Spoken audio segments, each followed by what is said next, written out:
Okay, so after like editing the last one and everything, I don't know why it didn't stay in like big screen. I don't know. So, but I fixed it on the second part, or like this part, I fixed it on that part. So I might have to take the first part down, redo it, figure out what happened, and then fix it and repost it because part two is going to be normal. But I don't know why part one wasn't normal. But yeah, I just figured I'd throw that out there because like when I rewatched it, I was like, something's not right, and I see now what wasn't right. It was 100% the orientation of the video, but we're gonna post it. I'm gonna get it done today. I'm gonna get it done today. All right, so I found the horn bracket. That's not done, and now I have to undo this to put the horn bracket in the middle. But so far, that's what it looks like. It looks great. I'll step back. Well, currently the door is closed, so I won't be able to do it. Well, let me see. Maybe if I just pop a squat. Oh, my back. Yeah, that doesn't look bad. These energy drinks are still working, so I'm still shaky. But yeah, that looks great. Like that looks good. I wish the crash bar was a little thicker, but I mean, it's a show car. I don't really anticipate doing anything silly with it to where I feel like I should use my crash bar, but you know, either way, it's there.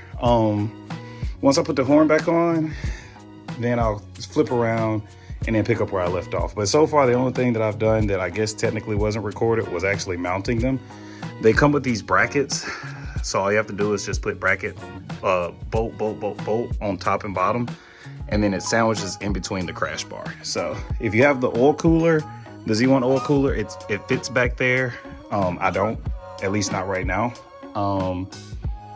So, which I guess with it taken apart, I might as well order it. But that's what a lot of these extra things are. Like they have extra parts in here for like red sports. This isn't a red sport, so I don't need them per se.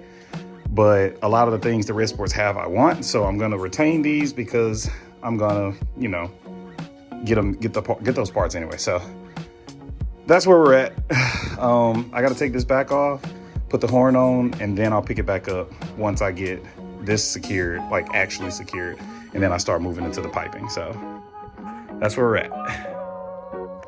So a lot has transpired. It's been like an hour and a half, and I had to delete the footage of me putting these in mainly because I got frustrated and there was a lot of things in there that shouldn't have been in there. And I was trying not to scratch it up and like damage it because as you see, it's kind of got like some premature wear that I'm just gonna wipe off and hope it buffs out. It's gonna just buff out, but I can't explain how I did it. So the hardest portion are the pinch points, like right down in here and right down in there. As you see, they are literally overlapping each other. So it's like really, really tight. And it puts a lot of pressure on the fender liner. And if you look, it's literally on my tire. So I don't know if that's gonna fix itself once I put everything back together, or if I need to shift it a little more because what I don't want is me to rub through and eat my piping. But getting these in, I did have to use a little bit of grease. It made it so much easier. They slid right past each other because since they're new, they're like super tight. So one thing that I didn't know, if you are thinking about getting this kit and you have the Z1 intakes, you won't use those anymore. You can't use them anymore. The angle of the piping, as well as the fact that your sensors are moved to the hard piping, that you can't use them. So they supply you with new, right? But the thing is, with the old one, taking it to infinity, they put the coupler on the bottom against the motor when I got new turbos. So I don't know how I'm gonna get this one off now. So I don't know if I could like finagle it and make it work, or what my options are here. But yeah, so that's where we're at. It actually looks really good. All of the lines are tightened except for this side because, well, I got to figure this out. But so far so good. Everything lines up perfectly. Everything still clicks in as it should. Once I get my blow off valves in,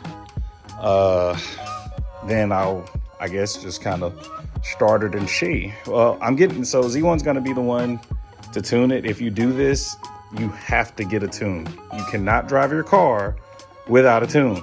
Don't put this in and then think that you're just gonna drive because you are tuned. That's not the same. You're gonna need a tune, or you're gonna like blow your stuff up, and then you're gonna blame Z1. And so yeah, get a tune if you get this. Get rid of the Z1 intakes. If you have your stock intakes, you're fine. I mean, they're gonna give you everything you need. So just food for thought. Especially if you just ordered something like this, or you're thinking about getting something like this, just go ahead and mentally prepare yourself. Also on the site, it says that the AMS Flex Fuel kit will not work with this, or is unconfirmed. So since I got a Flex Fuel kit, we're gonna figure it out together on how you can route it and how to make it work, because I don't know where I'm gonna put it. I'm probably gonna make a bracket because it can't go over there like it's supposed to. So I think I'm gonna make a bracket for like right here where the old bracket used to be, because you do have to remove this bracket and this bracket. So I'm gonna see if I can make one to go in its place, and that'll be where we're at. But overall, I mean, it doesn't look bad. I mean, who needs sleep anyway? Who needs sleep anyway, you know? Sun's back out. Like, I'm working on it.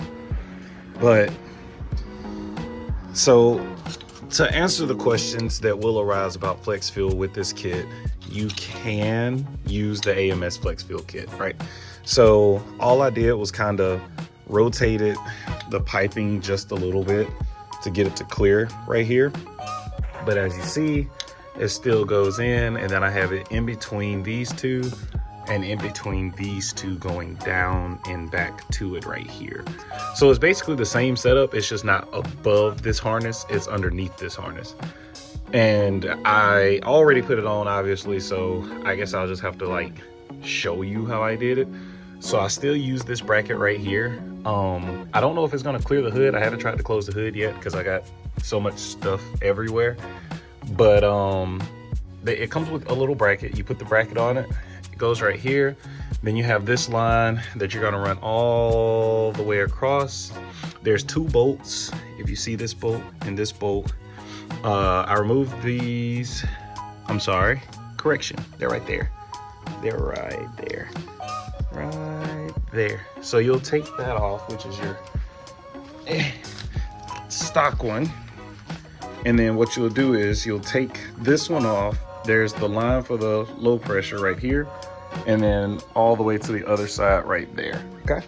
So essentially, you're gonna take this line off, and then the line that connects down here on the other side of your high pressure fuel pump, which is right there.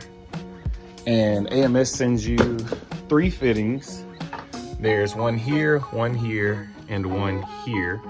And you wanna make sure you get these things tightened down before you do anything else, because if you're like me and leave it loose, it's gonna back itself out, all right? So once you put the new lines on, you'll run the left side to the actual high pressure fuel pump, right side all the way to the other side. And then they supply you with the bracket to use with the new one. And then the harness, I haven't put in yet. It's all right here still. So I guess I can kind of explain that portion when I actually do it. But for now, now that the sun's out, you can actually like kind of see it, and I got the door open. So that's what it looks like so far. So what I'm gonna do now is finish plumbing it, finish tightening all the couplers down, and then whatever was unplugged before, you still have to like find something to do with them, like the coolant pump and all that kind of stuff. You got to figure out, like mine's just hanging. I'm probably gonna zip tie it up behind here somewhere, and I still got to put my sonar back on. So those are 2 things that still have to be done.